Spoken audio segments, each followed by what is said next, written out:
Cerita hari ini novel dosenku suamiku. Alvin tidak menjawab pertanyaan istrinya. Dia berusaha mengendalikan perasaan, menenangkan diri dan tersenyum ke istrinya itu. Gitu dong, mau jus? Tawar Audia dengan menyodorkan jus ke Alvin. Iya, jawab singkat Alvin lalu meminum jus alpukat yang sudah dipesan itu. Audia dan Alvin pun menikmati jus sambil menunggu pesanan makan siang datang. Sesaat kemudian seorang pria yang sempat ngobrol dengan Audia itu datang lagi. Muncul di hadapan tanpa disadari Alvin dan Audia. Tanpa permisi, langsung duduk sambil membawa minuman teh kaleng dan bertanya ke Audia. "Maaf mbaknya, namanya siapa ya?" Pria itu tidak melanjutkan ucapannya untuk sesaat karena melihat ada seorang pria di sampingnya. Melempar senyum tipis, lalu kembali menatap Audia. Audia yang melihat suaminya menjadi terdiam gugup, merasa bersalah. "Mbaknya," pria itu hendak bertanya lebih lanjut tapi terhenti karena Audia refleks menyahut dengan cepat. "Asistennya," ucap Audia singkat sambil sedikit melirik suaminya. Pria itu pun melihat lagi ke arah Alvin lebih jelas yang sempat diabaikan beberapa saat barusan. Alvin yang raut wajahnya terlihat tidak bersahabat membuat pria itu mulai merasa ketakutan. "Maaf Pak mengganggu, saya Mario, hanya ingin kenalan saja," ucapnya tidak lancar. Setelah itu tidak ada lanjut lagi, hanya lempar sedikit senyum saat beradu pandang.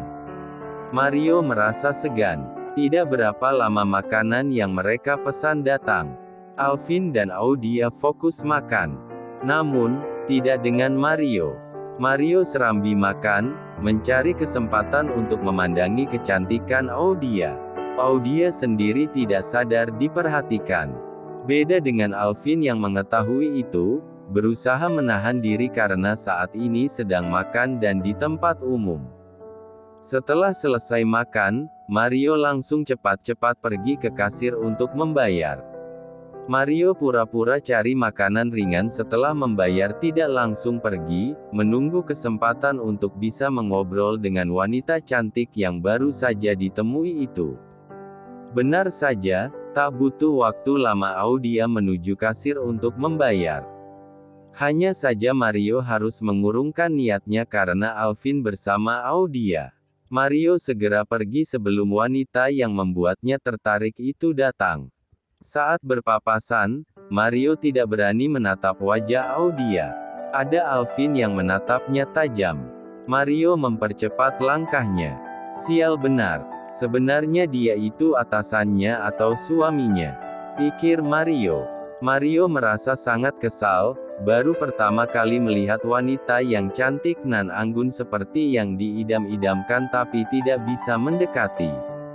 Rasanya ingin menonjok laki-laki yang bersamanya.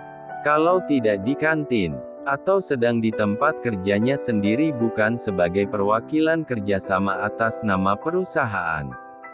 Sudah disikatnya. "Mas Alvin, udah, yuk balik," ucap Audia sambil menarik tangan suaminya. "Iya," ucap Alvin singkat. Sesampai di rumah, Alvin masih kesal mengingat saat Audia dipandangi seperti itu oleh seorang pria yang tidak dikenal. Alvin pun menanyakan lagi ke istrinya setelah anak-anaknya tertidur. "Siapa pria itu, Di? Saat gak ada aku, tadi ngobrol lama ya?" "Aku gak suka Di," tanya Alvin dengan tatapan serius. "Mas, jangan buat Didi takut. Aku tidak kenal Mas," ucap Audia pelan merasa tidak nyaman dengan tatapan suaminya. "Maaf Di, aku cemburu," ucap Alvin lembut. Mendengar itu, Audia paham apa yang dirasakan oleh suaminya dari siang tadi hingga ini dan segera memeluk suaminya dan berbisik. "Terima kasih, sayang." Serasa ada angin surga yang menyejukkan hati dan pikiran Alvin menjadi tenang. Alvin tidak bisa berkata apa-apa saat itu, hanya mengeratkan pelukannya. "Ish, Mas Alvin, jangan erat. keluh Audia sambil mencoba melonggarkan pelukan suaminya. Abis gemes, ucap Alvin, lalu melonggarkan pelukan. Keesokan harinya, Audia dan Alvin bersemangat. Melupakan kejadian kemarin, mereka akan pergi ke pameran buku dari berbagai penerbit terkenal. Lebih dari sekedar pameran buku, melainkan ada lelang untuk amal. Bukan tanpa sebab, karena memang Audia dan Alvin suka membaca buku, jadi jika ada pameran buku membuat mereka senang. Setelah sarapan pagi, siap berangkat, mengantarkan anak-anaknya terlebih dahulu yang sudah siap untuk ke sekolah. Mengikuti cerita selanjutnya.